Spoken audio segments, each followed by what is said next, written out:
ভারতের trade union কেন্দ্র, ত্রিপুরা উপজাতি গণমুক্তি পরিষদ এবং ত্রিপুরা ক্ষেতমজুর ইউনিয়ন, এই চারটি সংগঠন আমরা একসাথে বসেছিলাম যে বর্তমান যে কোভিড জনিত পরিস্থিতি, মানুষের যে স্বাস্থ্য এবং তাদের যে দুর্দশা এবং আর্থিক যে সমস্যা মানুষের তৈরি হয়েছে এই পরিস্থিতির মধ্যে, এই পরিস্থিতিতে আমরা রাজ্যের চিফ সেক্রেটারিকে এই চারটি সংগঠনের পক্ষ থেকে একটি চিঠি আমরা দিয়েছি।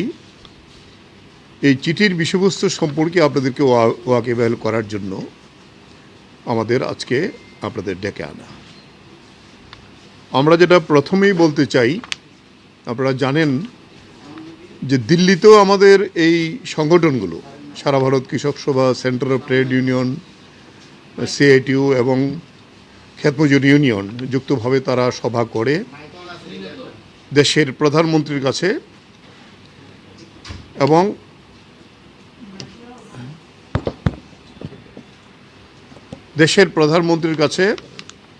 এই বিষয়গুলো উপস্থাপিত করেছেন। এবং আপনারা জানেন 12 দলের পক্ষ থেকে রাজনৈতিক দলগুলো তারাও লিখেছেন এটাকে যাতে টপ মোস্ট প্রায়োরিটি দেওয়া হয়। কিন্তু আমরা দেখছি কি কেন্দ্রীয় সরকার এবং আমাদের রাজ্যের যে সরকার সম্পূর্ণ উদাসীনতার সঙ্গে এই পরিস্থিতি মোকাবিলার জন্য তারা তেমন কোনো কাজই করছেন না। আমাদের যে প্রথম কথা যেটা আছে, যে এই সময়েতে যেমন আগরতলায় 3টি ওয়ার্ডকে কন্টেইনমেন্ট জোন করা হয়েছে, মানুষকে বাড়িঘরে আসতে পারবেন না, কাজের লোক যেতে পারবেন না, ভবিষ্যতে তো আরও করা হতে পারে। এই পরিস্থিতি দিন দিন হচ্ছে, কারণ প্রতিদিনই তো এটা বেড়েছে। গতকালকে 4,488 হয়েছে, মৃত্যুর সংখ্যাও বাড়ছে। তাতে সমস্ত পুয়ার ফ্যামিলি যারা ইনকাম ট্যাক্স দেয় না, প্রত্যেকটা পরিবারকে 10 কেজি করে চাল দেওয়ার সরকারের দিক থেকে ব্যবস্থা করতে হবে। কন্টেইনমেন্ট জোনগুলিতে তাদের বাড়িতে নিয়ে পৌঁছে দেওয়ার ব্যবস্থা করতে হবে। এবং এই পরিবারগুলির মধ্যে সবচেয়ে বেশি শ্রমজীবী অংশের মানুষ, এই 3টে ওয়ার্ডের মধ্যে 2টি ওয়ার্ডতে আমরা বলবো সবচেয়ে শ্রমজীবী অংশের মানুষ বেশি আছে। 7,500 করে টাকা প্রতি মাসে তাদের দেওয়ার ব্যবস্থা করতে হবে প্রথম। দ্বিতীয় যে বিষয়টি এসছে, সারা স্টেটই দিতে হবে, কারণ ইমিডিয়েটলি এটা তো চালু করতে হবে। যে কাজের কোনো ব্যবস্থা নেই, আমাদের কাছে বিভিন্ন জায়গাতে খবর, মানরেগার কাজ এবং শহরে যে টুয়েপের কাজ, এই কাজ প্রায় নেই বললেই চলে। আমরা বলছি জরুরি ভিত্তিতে অন্তত ন্যূনতম 10 দিন প্রত্যেকটা পরিবারকে দিতে হবে, বাছাই করা চলবে না। তবে কোভিডের যে প্রোটোকল সেটা তো নিশ্চয়ই মানতে হবে, এটা মেনে তার ব্যবস্থা করতে, এবং তার পেমেন্ট, এটাও যারা 1-2 দিন কাজ করেছে তারও পেমেন্ট পাচ্ছে না, এটা করতে হবে। মাইগ্রেন্ট ওয়ার্কার যারা আছে, আমাদের রাজ্যের যে সমস্ত মাইগ্রেন্ট ওয়ার্কাররা বিভিন্ন রাজ্যে কাজ করে, প্রচুর, এর আগের বার আমরা দেখেছি প্রচুর মানুষকে আনতে হয়েছে। তাই তাদের তালিকা করা, তাদের অ্যাড্রেস নেওয়া, তারা কোথায় কাজ করছে এটা ওপেন ডিক্লারেশন দিয়ে তাদের কাছ থেকে নেওয়া, এবং তারা যারা আসতে চায় তাদের আনার জন্য রাজ্য সরকারকে সেই রাজ্যের সরকারগুলির সঙ্গে ব্যবস্থা করে নিতে হবে। আমাদের রাজ্যেও যে মাইগ্রেন্ট ওয়ার্কাররা রয়েছেন, কাজ করছেন বিভিন্ন রাজ্যের, তারাও যাতে নিশ্চিতভাবে যেতে পারে তার ব্যবস্থা করতে হবে, এবং এটা সবটাই তার রেশন সহ বিনামূল্যে পাঠাবার জন্য এই ব্যবস্থা করতে হবে। কারণ ইতিমধ্যে প্রায় 8 থেকে 10টি রাজ্য লকডাউন ইতিমধ্যে ঘোষণা হয়ে গেছে এবং এটা কন্টিনিউ করছে। এই পরিস্থিতিতে এটা আমাদের বলবো, আমরা যেটা বলছি ইউনিভার্সাল ভ্যাকসিনেশন প্রোগ্রাম করতে হবে। আপনাদের এখানে বলে নেওয়া ভালো, গতকালকে একটা চিঠি আমাদের রাজ্য সরকারের কাছে এসছে, গোটা রাজ্যের সমস্ত রাজ্যের সরকারগুলিকে দেওয়া হচ্ছে। আগে যেটা কোভিশিল্ডের ডিফারেন্স ছিল 4 সপ্তাহ, সরকার বলেছেন এটা এখন 22 সপ্তাহ পরে দেওয়া হবে, 18 থেকে 22 সপ্তাহ, মানে প্রায় 5 মাসের উপরে। কারণ ভ্যাকসিন নেই।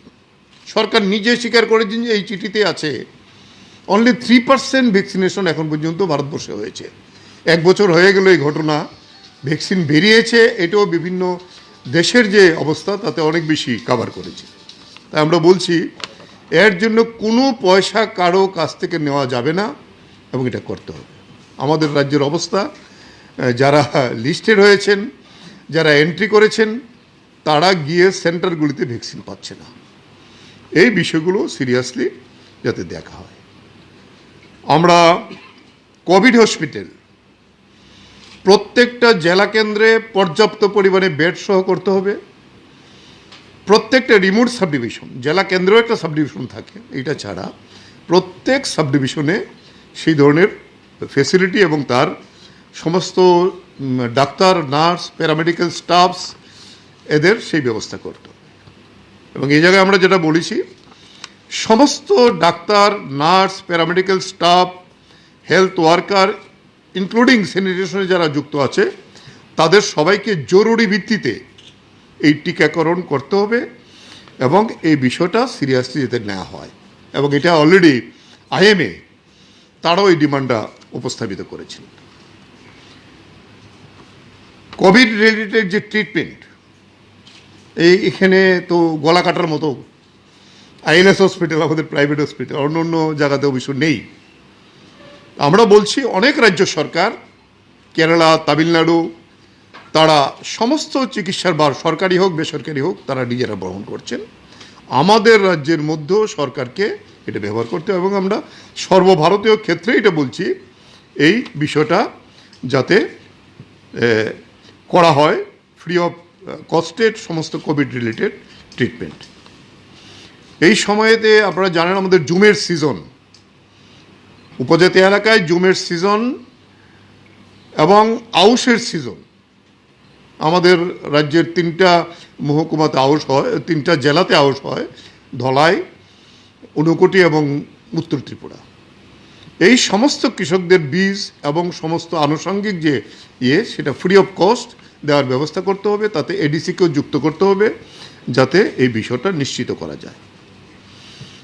এবং পানীয় জলের সংকট সর্বত্র শুরু হয়েছে। একটু আগে খবর পেলাম এই আগরতলা মিউনিসিপ্যালিটির মধ্যে প্রতাপগড়ে আজকে 10-12 দিন জল পায় না। এখানে স্বতঃস্ফূর্তভাবে ওই এলাকার মহিলারা রাস্তায় বসে গেছেন, বিজেপির লোকেরা গিয়ে ধমকাচ্ছেন যে কে অর্গানাইজ করেছে, কে বসেছে। কিন্তু মানুষ ধমকির কাছে এবং বিভিন্ন জায়গাতে রাস্তায় বসছেন, মহিলারাই মূলত এর জন্য ভুক্তভোগী বেশি বসছেন, যাতে এই কোনো কারসিটি না হয়। কারণ এখন মাত্র কয়েক ফসলা বৃষ্টি হয়েছে, কিন্তু সামনে জ্যৈষ্ঠ মাস আছে, ফলে সেই দিক থেকে জলের ক্রাইসিসটা প্রচণ্ড দেখা দেবে। এই বিষয়গুলিকে ভিত্তি করেই আমরা আমাদের রাজ্যের চিফ সেক্রেটারিকে এই চিঠিটা দিয়েছি এবং আমরা আমাদের সংগঠনের দিক থেকে আমরা সর্বত্র সিদ্ধান্ত নিয়েছি। আমরা প্রত্যেকটা জেলা শাসক, মহকুমা শাসক এবং বিডিওদের কাছে আমাদের প্রতিনিধিরা যাবেন, কারণ পরিস্থিতি যা তাতে প্রকাশ্যে কর্মসূচি আমরা নিতে পারছি না, নেওয়াটাও ঠিক হবে না। এই ডেপুটেশনগুলি দেওয়া হবে, তথ্য সহ দেওয়া হবে বিভিন্ন জায়গাতে, এবং আমাদের কর্মীদেরকে আমাদের বিভিন্ন জায়গার লোকাল স্তর পর্যন্ত নেতৃত্বকেও আমরা বলেছি যে এই আক্রান্ত মানুষের পাশে দাঁড়িয়ে তাকে কিভাবে আমরা সাহায্য করতে পারি। অনেক জায়গাতে মাস্ক, স্যানিটাইজার নেই, আমরা বিভিন্ন সংগঠন আমরা বিলি করার চেষ্টা করছি, এটা আমরা দেখব। এবং আক্রান্ত রোগী যারা, তাদের পাশে দাঁড়িয়ে তাদেরকে কীভাবে সাহায্য করা যায়, তার খাবার প্রয়োজন, যদি মিনিমাম ন্যূনতম কোনো ওষুধ লাগে সেটাও আমরা কী করে ব্যবস্থা করা যেতে পারে। শুধু আমরা সরকারকে বলবো না, আমাদের দায়িত্ব আমরা প্রতিপালন করার চেষ্টা করছি। এবং এই নিয়ে আমরা বলবো সর্বভারতীয় ক্ষেত্রে আপনারা জানেন যে দিল্লিতে 5টি সীমান্তে কৃষকরা আজকেও বসে আছেন কোভিডের প্রোটোকল ইত্যাদি মেনেই, এবং এই 3টি কৃষি আইন বাতিল করা, এই দাবি আমরা ছাড়ছি না। আগামী 26শে মে 6 মাসে পড়বে। আন্দোলন কীভাবে করা যায় পরিস্থিতির মধ্যে সেটাও লক্ষ্য করা হচ্ছে, সেটাও দেখা হচ্ছে। সংযুক্ত মোর্চা এবং আমাদের কেন্দ্রীয় ট্রেড ইউনিয়নগুলো বিভিন্ন সংগঠনের সঙ্গে যুক্তভাবে আমরা এর সাপোর্টে আছি। আমাদের প্রতি যে ইনস্ট্রাকশন আসবে সেটা আমরা করব। এবং এই কৃষক আন্দোলন আজকে যে জায়গায় গেছে, গতকালকে দেখলাম তাড়াহুড়া করে প্রধানমন্ত্রী কৃষকদের টাকা দেবেন এখন হঠাৎ করে বলেছেন, কিন্তু কৃষি আইন বাতিল করার যে দাবিটা, এটা তো মানছেন না। 44টা শ্রম কোডকে বাতিল করে মালিকদের স্বার্থে 4টা শ্রম কোড করেছে, এটা তো প্রত্যাহার করছেন না। এবং এই যে আমাদের দেশের এই যে পরিস্থিতি তৈরি হয়েছে, বিদ্যুৎ বেসরকারি হাতে দিয়ে দেওয়ার জন্য সিদ্ধান্ত করেছে। আমরা এই ডিমান্ড থাকবে, যদি পরিস্থিতি না হতো, যে সিদ্ধান্ত ছিল যে 26শে মে দিল্লিতে 20 লক্ষ লোকের জমায়েত করা, দিল্লিকে ঘেরাও করা চতুর্দিক থেকে, কিন্তু এখন এই পরিস্থিতি নির্ভর করছে যে কি সিদ্ধান্ত হয়। তবে এই আন্দোলন জারি থাকবে, এই আন্দোলন ভাঙা যাবে না যতদিন পর্যন্ত এই কৃষি আইন প্রত্যাহার না হয়, যতদিন পর্যন্ত শ্রম কোড 4টার যে আইন করেছে বাতিল না হয়, বিদ্যুৎ বিল বেসরকারীকরণে যে বাতিল না হয়। তাই এই বিষয়গুলো আপনাদের অবহিত করার জন্যই আমাদের এই 4টি সংগঠন যৌথভাবে আমরা চিফ সেক্রেটারিকে লিখছি এবং আমরা আমাদের সর্বস্তরে এই পরিস্থিতির মধ্যে আমরা ডেপুটেশন ইত্যাদি দিয়ে সরকারের দৃষ্টিতে নিয়ে গিয়ে আমরা কাজ করতে চাই। এই হলো বক্তব্য। এখন আমাদের এই সংগঠনগুলোর মধ্যে আমাদের গণমুক্তি পরিষদের সভাপতি, তিনি কৃষক সভারও আমাদের সর্বভারতীয় নেতৃত্ব, তাই কমরেড জিতেন চৌধুরী বলবেন, তারপর অন্যরা বলবেন।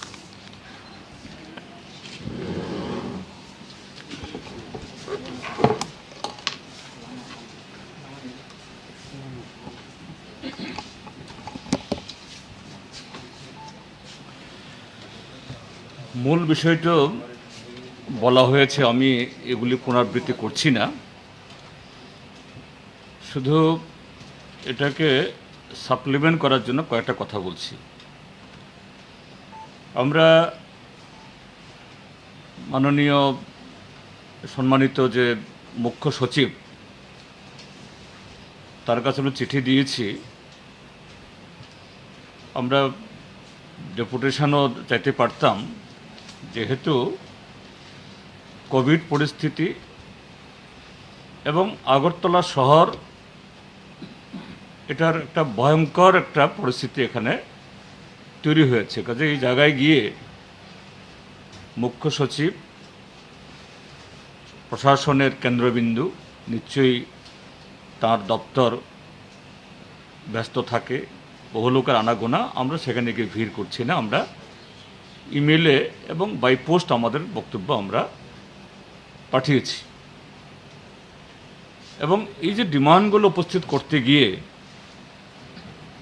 আমরা ওনাকে বলেছি যে আমরা যখন আপনার শরণাপন্ন হতে বাধ্য হচ্ছি, মুখ্য সচিব মানে সরকারের মানে তার দৃষ্টি আকর্ষণ করার জন্য, এবং তাকে স্মরণ করে দিয়েছি যে গেল বছর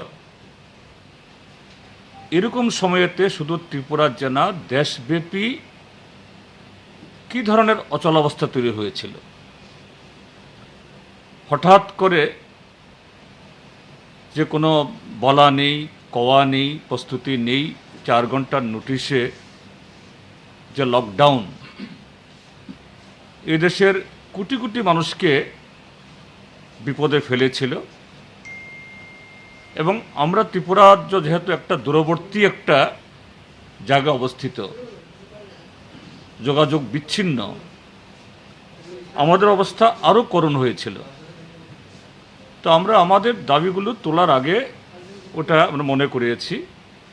এবং যাই হোক, গতবার এটা নতুন পরিস্থিতি ছিল, আমাদের আগে এরকম ভাইরাস আক্রান্ত হতে হয়নি, ভ্যাকসিন ছিল না, এরকম একদম শুধু রাজ্য বা দেশব্যাপী না, সারা পৃথিবীব্যাপী একটা ভাইরাস যেরকম লণ্ডভণ্ড করেছে, এটা নতুন, কিন্তু এইবার এটা নতুন পরিস্থিতি নেই। যে সেকেন্ড ওয়েভ তৈরি হলো, এটা নতুন না।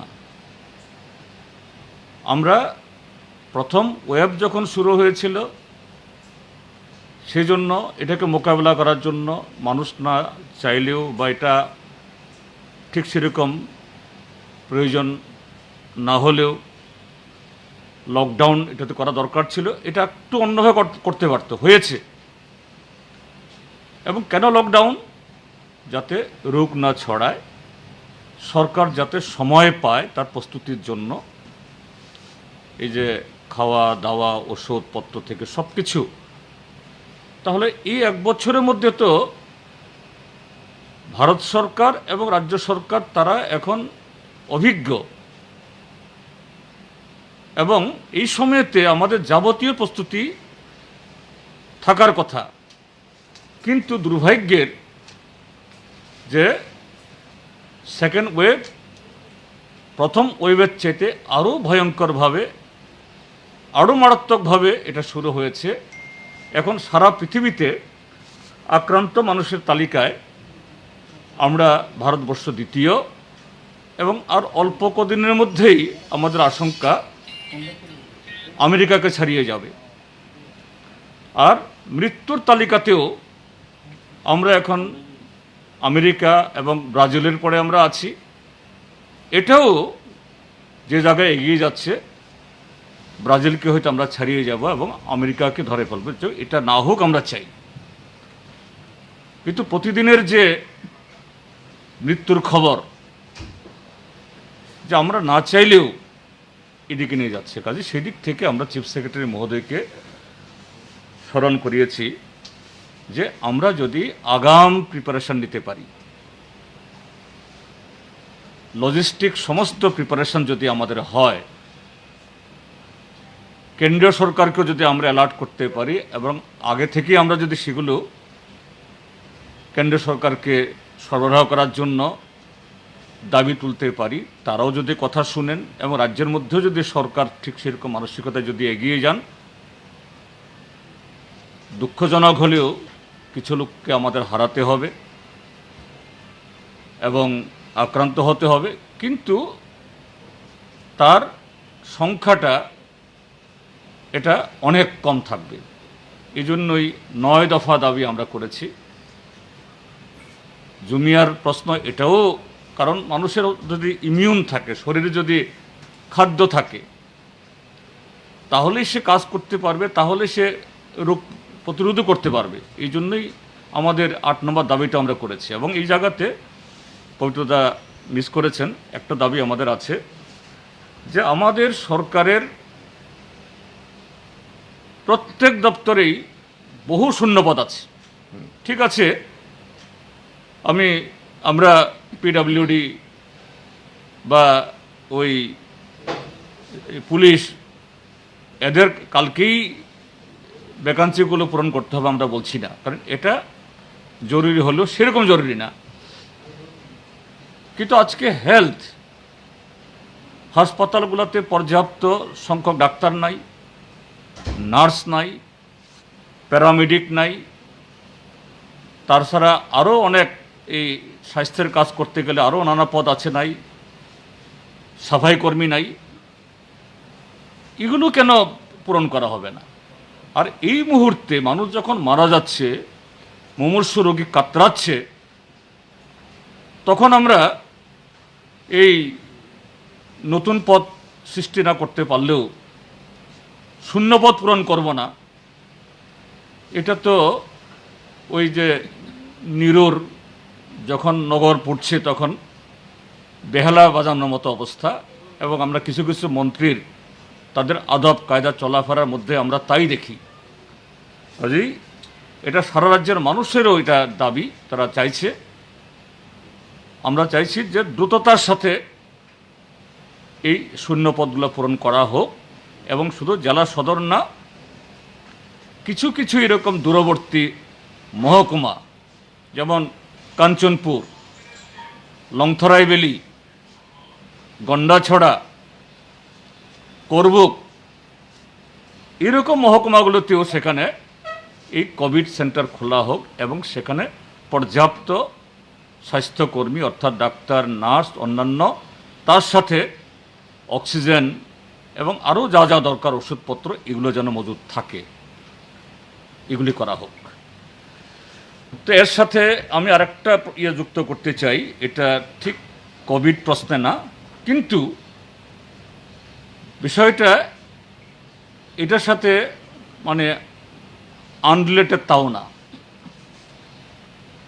কদিন আগে রাজ্যে এডিসি নির্বাচন হয়ে গেছে, নতুন একটা রাজনৈতিক দল, আঞ্চলিক দল, তারা বিপুলভাবে সংখ্যাগরিষ্ঠ হয়ে তারা এই ক্ষমতাসীন তারা হয়েছেন, দায়িত্বভার সামলেছেন গণতান্ত্রিক ব্যবস্থায়, এটাই নিয়ম।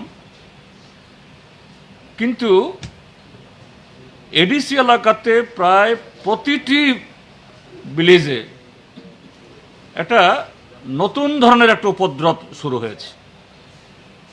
উপদ্রবটা কি? যে এডিসির একেবারে সবচেয়ে মানে নিচের যে কাঠামো ভিলেজ কমিটি, তার মেয়াদ শেষ হয়েছে গত মার্চ মাসে। যেহেতু এডিসি নির্বাচনটাও এক বছর পরে হয়েছে, সবটা মিলিয়ে নির্বাচন কমিশন বা রাজ্য সরকার আগে থেকে প্রস্তুতি নেয়নি। ভিলেজ কমিটি তার মেয়াদ থাকা অবস্থাতেই তারও নির্বাচন হওয়া দরকার ছিল, এটা করেনি, বা এখনও সরকারের তরফ থেকে করার জন্য কোনো ধরনের প্রস্তুতি আছে বলে আমরা দেখছি না। কিন্তু এই অবস্থায় ভিলেজ কমিটিগুলো যখন এখন নির্বাচিত প্রতিনিধি শূন্য, সেখানে শাসক দল বিজেপি এবং আইপিএফটি জোট, রাজ্যের শাসক দল, কিভাবে অন্যান্য ক্ষেত্রে যেরকমভাবে সংবিধান বহির্ভূত শক্তি, পেশি শক্তির মাধ্যমে প্রায় জবরদস্তি করে সব কিছু এই লুট করছে, এই ভিলেজ কমিটির মেয়াদ শেষ হওয়ার পরেই ভিলেজ কমিটি অফিসগুলো বিজেপির আশ্রিত কিছু লোক এগুলো দখল করে বসে আছে। তাদের নির্দেশে মাস্টার রোল করতে হবে, তাদের নির্দেশেই নতুন স্কিম তৈরি করতে হবে। এরা কেউ কাজ করবে না, একটা ওয়ার্ডে 20, 25, 30 জন, 40 জন এদেরকে মাস্টার রোলের নাম ঢুকাতে হবে, এদের নামে এরাগার টাকা ঢুকাতে হবে। দেখা যায় যারা কাজ করছেন তারা মজুরি পায় না, তাদের নামে ম্যান্ডেস তৈরি হয় না, আর এই সংবিধান বহির্ভূত অনির্বাচিত এই সমস্ত লোকগুলো বেশিরভাগ এমনিতেই ম্যান্ডেস নেই, এমনিতেই কাজ নেই, এরা লুটে নিয়ে যাচ্ছে। এডিসি এলাকাতে প্রকৃত গরিব মানুষ কিচ্ছু কাজ পাচ্ছে না, এটা অভাব।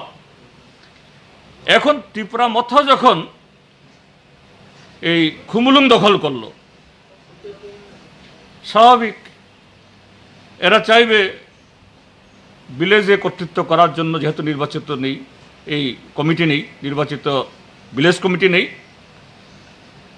এখন প্রায় প্রতিদিন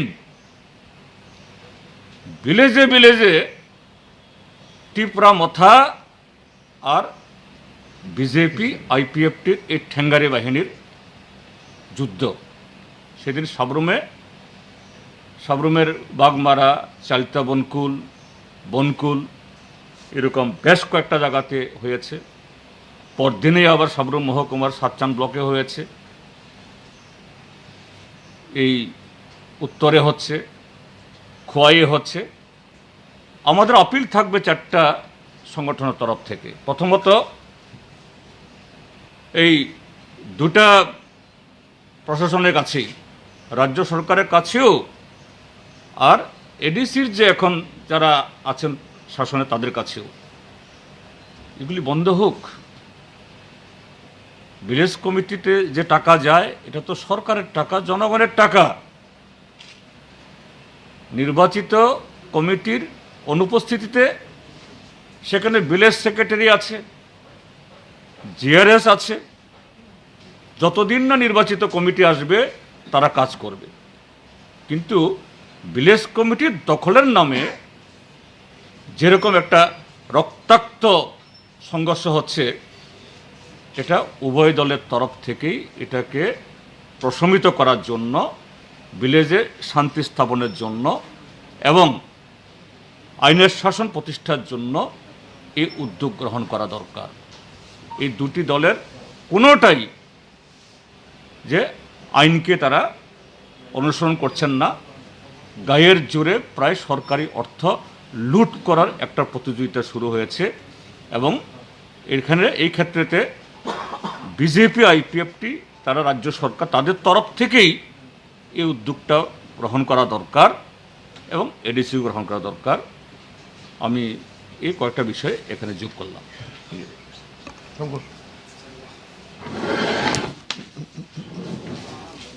এই দেখছেন একটু এটা একটু দেখুন,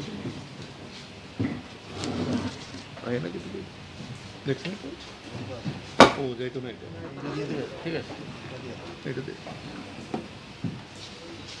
তো আপনারা শুনলেন আমাদের চারটি সংগঠনের পক্ষ থেকে আলোচনা করেছেন আমাদের দুজন নেতৃত্ব। আমরা সবার আগে আমাদের পরিচয় হচ্ছে আমরা মানুষ, আর এই মানুষ হিসেবে ভারতবর্ষের একজন নাগরিক হিসেবে আমাদের দেশের মানুষকে বাঁচানোই হচ্ছে আমাদের কাছে প্রধানতম লক্ষ্য। আর আমরা আজকে যে দাবিগুলো এখানে জানিয়েছি, সবগুলো দাবি আমাদের ত্রিপুরা রাজ্য সহ সারা দেশের মানুষকে রক্ষার জন্যই দাবিগুলো।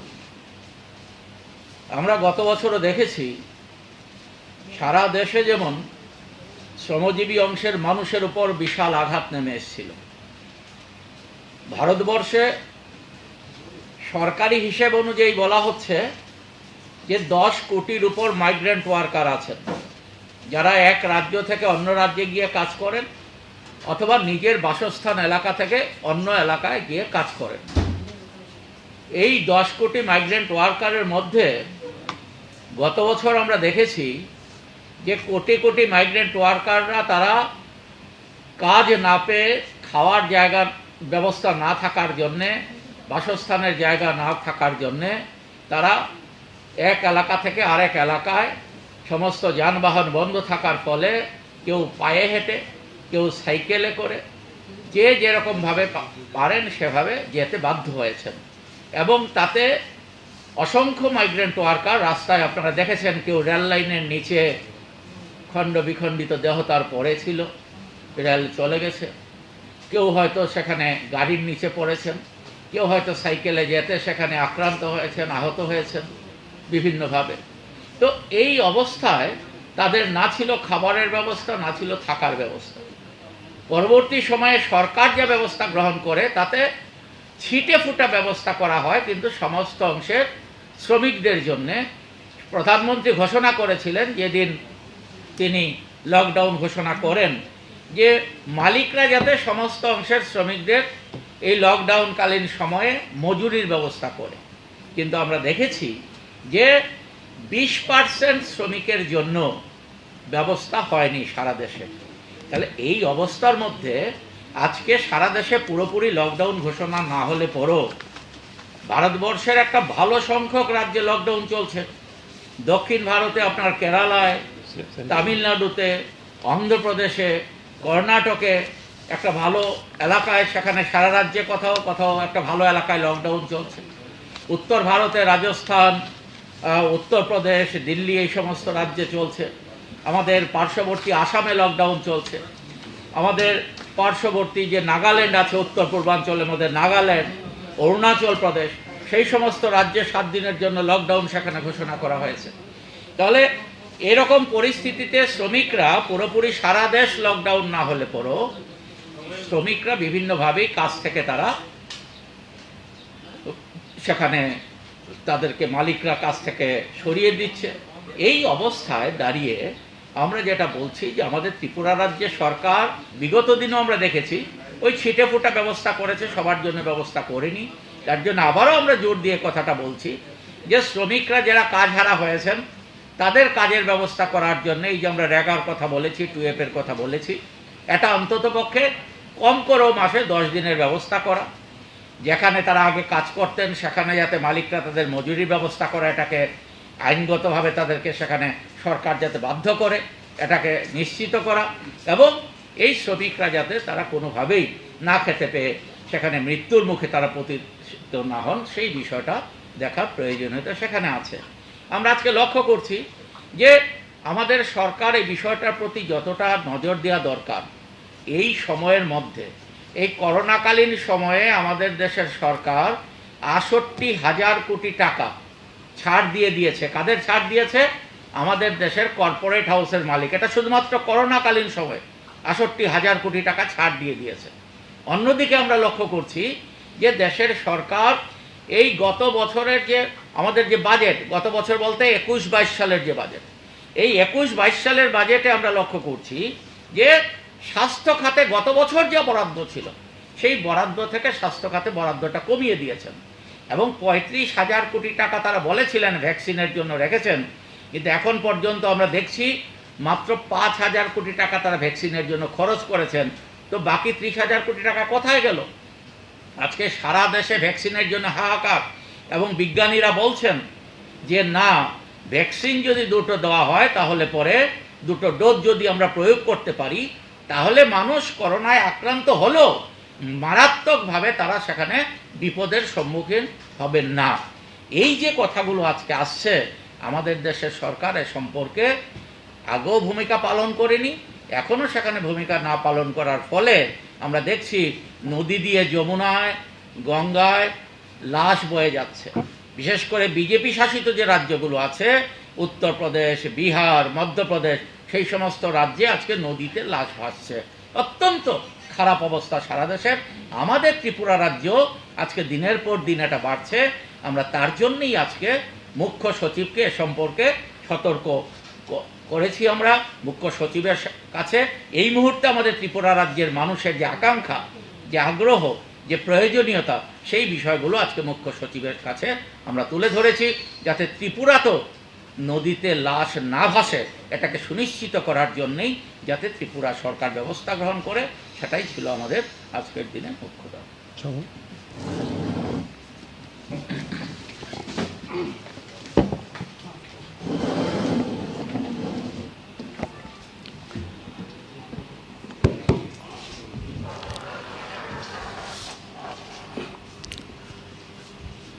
আজকে কি উদ্দেশ্যে এই সাংবাদিক সম্মেলন, এ সম্পর্কে আমার পূর্বে ত্রিপুরা রাজ্য উপজাতি গণমুক্তি পরিষদের সভাপতি কমরেড জিতেন চৌধুরী, সারা ভারত কৃষক সভার রাজ্য কমিটির সম্পাদক কমরেড পবিত্র কর, সিএটুর রাজ্য কমিটির সম্পাদক কমরেড শঙ্কর দত্ত আপনাদের কাছে উল্লেখ করেছেন। খুব বেশি কিছু বলবার কিছু নেই। আমি 2-3টা বিষয় শুধু আপনাদের দৃষ্টি আকর্ষণ করব সাংবাদিক বন্ধুদের। প্রথমে যে বিষয়টা বলতে হয় সেটা হচ্ছে রাজ্যের মুখ্য সচিবের কাছে 4টি সংগঠনের পক্ষ থেকে যে ডিমান্ডগুলো আমরা রেখেছি, 9টি ডিমান্ড আমাদের দাবি, সবকটাই বলা যেতে পারে রাজ্যের মানুষের স্বার্থ সংশ্লিষ্ট বিষয়গুলোকে যুক্ত করে এই চার্টার অফ ডিমান্ড আমরা তৈরি করি, যেটা মুখ্য সচিবের দৃষ্টিতে নিয়ে যাওয়ার চেষ্টা করেছি। আমরা আশাবাদী হয়তো বা উনি এগুলো কার্যকরী করার প্রশ্নে সদর্থক ভূমিকা উনি গ্রহণ করবেন। এক। দ্বিতীয় বিষয়টা হচ্ছে এ সময়ের মধ্যে অতীতের অভিজ্ঞতাটাকে কাজে লাগিয়ে আমরা মনে করি রাজ্য সরকার রাজ্যের যারা গরিব শ্রমজীবী অংশের মানুষ, দারিদ্র সীমার একা নিচে যাদের অবস্থান, এই সকল মানুষগুলোকে অর্থনৈতিক দিক থেকে সাহায্য করার প্রশ্নে রেগাতে হতে পারে, টুয়েফ হতে পারে, সেখানে শ্রমদিবস সৃষ্টি করা এবং যারা এই কাজগুলো করবেন তারা যেন খুব তাড়াতাড়ি তাদের পেমেন্ট পেতে পারে, বিভিন্ন ব্যাংক থেকে হতে পারে, যেন খুব তাড়াতাড়ি তারা এই পেমেন্ট পেতে পারে সেই সম্পর্কে রাজ্য সরকারকে বিশেষ দায়িত্ব নিতে হবে এই কারণে গোটা বিশ্বের এবং আমাদের দেশেও যারা সমাজবিজ্ঞানী, রাজনীতিবিদ, অর্থনীতিবিদ, তাদের একটাই বক্তব্য হচ্ছে এরকম একটা পরিস্থিতিতে বিশেষ করে গরিব শ্রমজীবী অংশের মানুষের কাছে যদি রাষ্ট্র বা সরকার নগদ অর্থের যোগান না দিতে পারে, তাহলে গোটা দেশে আমাদের যে অর্থনৈতিক পরিকাঠামো এটা ব্যঙ্গে খান হয়ে যাবে।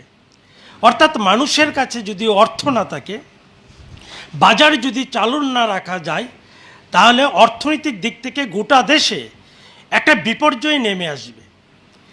তারপরে আমি যে বিষয়টা বলতে চাই সেটা হচ্ছে যে গত 1 বছরের অভিজ্ঞতাটা আমার দেশের সরকার এবং আমাদের রাজ্য সরকার এটা কোনো অবস্থায় কাজে লাগাতে পারল না।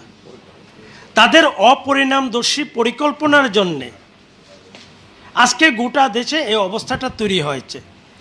এত আত্মসন্তুষ্টিতে ভুগছিলেন আমার দেশের সরকার, আমার রাজ্যের সরকার, ফলে এরকম একটা পরিস্থিতিতে কি করে মোকাবেলা করা যায়, বাস্তবমুখী কি পরিকল্পনা গ্রহণ করা যেতে পারে, সে প্রশ্নে একেবারেই দিশাহীন। নির্দিষ্ট কোনো অভিমুখ নেই কি আমার দেশের সরকারের এবং রাজ্য সরকারের। আপনারা জানেন সাংবাদিক বন্ধুরা, রাজ্যের স্বাস্থ্য ব্যবস্থাটা কোন জায়গায়, স্বাস্থ্য পরিষেবা ভেঙে পড়েছে, এগুলো জানেন, আমি সেগুলো উল্লেখ করতে চাইছি না।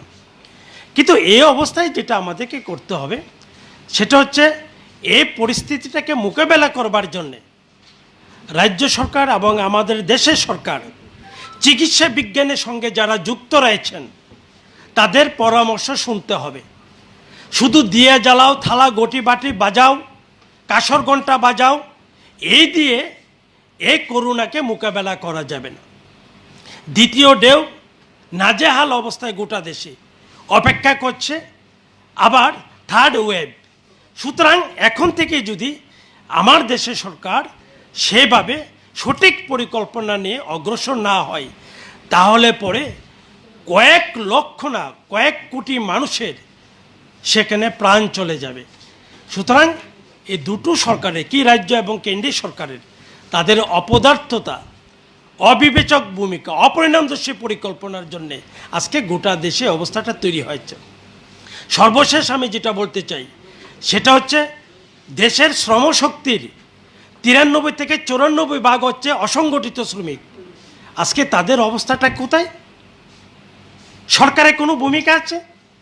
আমার রাজ্যের কোনো ভূমিকা আছে? রাজ্যের অসংগঠিত বড় একটা অংশ বিভিন্ন বাগিচার মধ্যে সেখানে তারা কাজ করেন, কর্মসংস্থান তাদের রয়েছে, সেটা প্রায় বন্ধ। নানান দিক থেকে সংকট তৈরি হয়েছে গোটা দেশে, যেমন আমাদের রাজ্য।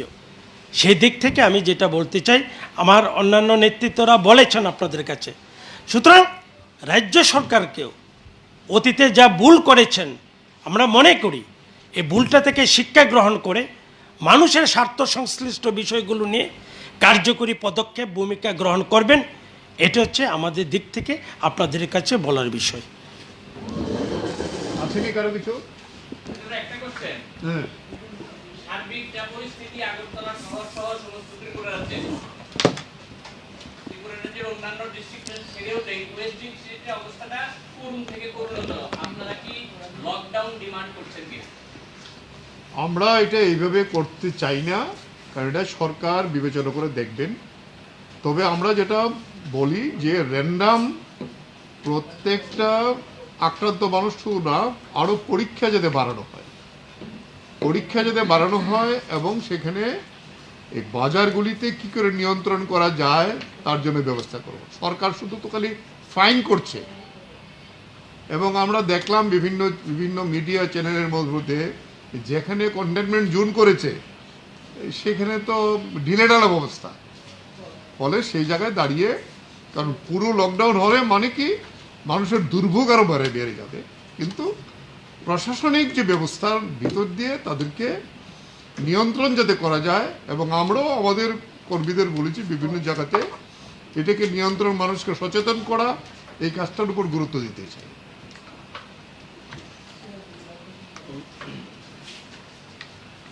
ঠিক আছে। একটা বিষয় যেটা জানতে চাই যে হুম 10টা স্টেটকে আলাদা করে কোভিডের যে ভ্যাকসিন আনার পারমিশন দেওয়া হয়েছে, তারাই গ্লোবাল টেন্ডার করবে। সেই ক্ষেত্রে আমাদের এই যে তার মানে তো স্বীকার করে নিল যে আমাদের নাই ভ্যাকসিন ধর করছে নাই। এই পরিস্থিতিতে আমাদের রাজ্যের জন্য আপনার বক্তব্যটা কি? আমরাও কি এই টেন্ডারের জন্য যুক্ত পারি? আমাদেরও তো ভ্যাকসিনের আমাদের দাবি হলো বিনামূল্যে ওটা কি করবে, রাজ্য সরকারগুলো বাধ্য হয়েই তারা গ্লোবাল টেন্ডার করে নিজস্ব ইয়েতে পুঁজিতে আনার জন্য তাকে যেতে বাধ্য করা হয়েছে, এটা বলা হলো বাধ্য করা হয়েছে তাদেরকে। আমাদের দাবি হলো ইউনিভার্সাল ভ্যাকসিনেশন। ভারত সরকার, এই দেশে অতীতেও আরও বহু সরকার ছিল, কংগ্রেস, যুক্তফ্রন্ট, এরকম আরও মহামারী হয়েছিল। স্বাধীনতার পর ভারতবর্ষে যতগুলো ভ্যাকসিনেশন প্রোগ্রাম হয়েছে সমস্ত ভ্যাকসিনেশন প্রোগ্রাম বিনামূল্যে বিনামূল্যে হয়েছে। শুধু নরেন্দ্র মোদী আসার পর, যিনি নিজেকে জাহির করেন পৃথিবীর অন্যতম প্রভাবশালী নেতা, ভারতবর্ষের অর্থনীতি নাকি তরতরি একেবারে আকাশ ছুঁয়ে যাচ্ছে, 5 ট্রিলিয়ন, এবং এতে তো আজকে ওনার অর্থের অভাব কোথায়? আমাদের বিজ্ঞানীরা অক্লান্ত পরিশ্রম করে নিজেরাও এই যে কোভ্যাক্সিন করেছে এবং কোভিশিল্ড, যেটা এই অক্সফোর্ড থেকে এনেছে জয়েন্ট ভেঞ্চারে। তো ভ্যাকসিনের ফর্মুলার তো কোনো অসুবিধা নেই, এবং আমাদের ভারতবর্ষে এরকম প্রায় 20টা পাবলিক সেক্টর ইউনিট আছে, পিএসইউ, তারাও ভ্যাকসিন তৈরি করতে পারে। কেন আমাদেরকে প্রাইভেট কোম্পানির হাতে নির্ভর করতে হবে? কাজে নরেন্দ্র মোদী বা এই সরকারের যদি সদিচ্ছা থাকতো ভারতবর্ষের 134 কোটি মানুষকে এই 1 বছরের মধ্যেই টিকা দেওয়ানোর, এবং শুধু আমাদের দেশ কেন অন্য দেশকেও সাহায্য করার, এটা খুব সহজে করা যেত। কিন্তু তিনি ব্যস্ত সেন্ট্রাল ভিস্টা নির্মাণে, তিনি ব্যস্ত রাম মন্দির নির্মাণে, তিনি ব্যস্ত তার বিলাসবহুল এই বিমান কেনার ইয়েতে। মানুষের জীবন সম্পত্তি, এই দেশের অর্থনীতিকে রক্ষা করার এখনও তার কোনো হুঁশ নেই। এই যে শুনেছেন বা পত্রপত্রিকাতে টিভি দেখেছেন কিভাবে লাশ ভেসে যাচ্ছে নদীতে, বালির চরে এই লাশ পুঁতে দেওয়া হচ্ছে। কোথায় নিয়ে যাচ্ছে ভারতবর্ষটাকে? কাজে আমি গ্লোবাল টেন্ডার অন্য রাজ্য হয়েছে, আমি এটাকে এনকারেজ আমরা করি না। আমরা বলবো ভারত সরকার তোমাকেই ব্যবস্থা করতে হবে, তার জন্য তুমি সেন্ট্রাল ভিস্টা নির্মাণ বন্ধ করো, প্রয়োজনে যে এয়ারফোর্স এয়ার ইন্ডিয়া 1 বিমান কিনেছ 7,000 কোটি টাকা দিয়ে, এই বিমানটা বিক্রি করো, এই বিমানটা বিক্রি করে টিকার ব্যবস্থা করো, এবং এটা সম্ভব। দিল্লির সরকার অলরেডি কালকে রাত্রে মুখ্যমন্ত্রী বলছে এই যে একটা প্রতিযোগিতা হচ্ছে রাজ্যগুলির মধ্যে, এটা না করে সেন্ট্রাল গভর্নমেন্ট আমরা টাকা দিতে চাই, এনে দেওয়া হোক। রাজ্যগুলো তো বাধ্য হয়েই করেছে না, এগুলি রাজ্যগুলো উপায় নেই, পায় না দেখে ওরা যাচ্ছে। একজন অভিনেতা সুনো সুদ, তিনি বিদেশ থেকে অক্সিজেন প্ল্যান্ট আনার জন্য দায়িত্ব নিয়ে আনছেন। এটা কি হয় কোনোদিন? লজ্জা থাকা উচিত। আমার ভারতবর্ষের এই আত্মনির্ভর ভারত, হ্যাঁ, স্বাধীনতার পরে আত্মনির্ভর ভারত কোথায় গেল? আত্মনির্ভরতা আমরা বিদেশি অন্যের ভ্যাকসিন আনবো না। এখন তো রাশিয়ার ভ্যাকসিন আনছে। কেন রাশিয়া? শুধু যেখানে যেখানে ভালো ভ্যাকসিন পাওয়া যাবে, WHO যাদেরকে অ্যাপ্রুভ করবে, প্রত্যেক দেশ থেকে ভ্যাকসিন আনা দরকার, কারণ আমাদের দেশে যেহেতু জনসংখ্যা বেশি। আমি কালকে দেখলাম চীনে মাত্র মেইনল্যান্ডের 9 জন কালকে পেশেন্ট পাওয়া গেছে আক্রান্ত। তাহলে চীন যদি এটাকে মোকাবেলা করতে পারে, আমাদের পার্শ্ববর্তী দেশ, তাহলে কেন আমরা পারবো না? আমাদের কি বিজ্ঞানী কম? আমাদের কি পরিকাঠামো কম? ফলে সেই জায়গায় দাঁড়িয়ে যেটা বলেছে জিতেন বাবু, আমাদের এরকম প্রচুর পরিকাঠামো যেখানে আমরা ভ্যাকসিন তৈরি করতে পারি। তাহলে শুধু অক্সফোর্ড কেন, বাকিদেরও আমরা অফার করি। স্পুটনিক তো আনবে রেড্ডির যে ল্যাবরেটরি, তাহলে সেভাবেই যাতে করা হয়, যাতে প্রত্যেকটা মানুষ ভারতবর্ষে ভ্যাকসিন পায়, বিনা পয়সায় পায়, তার দায়িত্ব সরকারকে নিতে হবে। একটা লাস্ট কোশ্চেন আমার তরফ থেকে, অক্সিজেনের ঘাটতি, ভ্যাকসিন নাই, বেড নাই, মানুষের লাশ পাওয়া যাচ্ছে নদীতে, এরপরেও সরকারিভাবে আপনারা কি এই প্রশাসনের যে অপদার্থতা বা ব্যর্থতা এটা স্বীকার করে নিয়ে কি ডিমান্ড করছেন যে প্রশাসনটা সরে যাওয়া উচিত? বা এখন যত নির্বাচিত সরকার, তো নির্বাচিত সরকার 5 বছরই তাদের মেয়াদ, সেই মেয়াদ অবধি তারা কাজ করুন আমরা চাই, কিন্তু এই অপদার্থতাকে বন্ধ করে তারা যাতে সজাগ সতর্ক হন এবং মানুষের জন্য কাজ করার একটা মন যাতে তাদের তৈরি হয়। ছিল না এতদিন, মানুষের জন্য কাজ করার মন ছিল না, কর্পোরেটের জন্য কাজ করার মন ছিল। আর মানুষের জন্য কাজ করার একটা মন যাতে তৈরি হয়, এটাই ভারতবাসী তাদের কাছে আশা করছে। আর আগামী দিনে যখন নির্বাচন হবে, ভারতবাসী আজকের অভিজ্ঞতা থেকে তারা সেখানে কি করার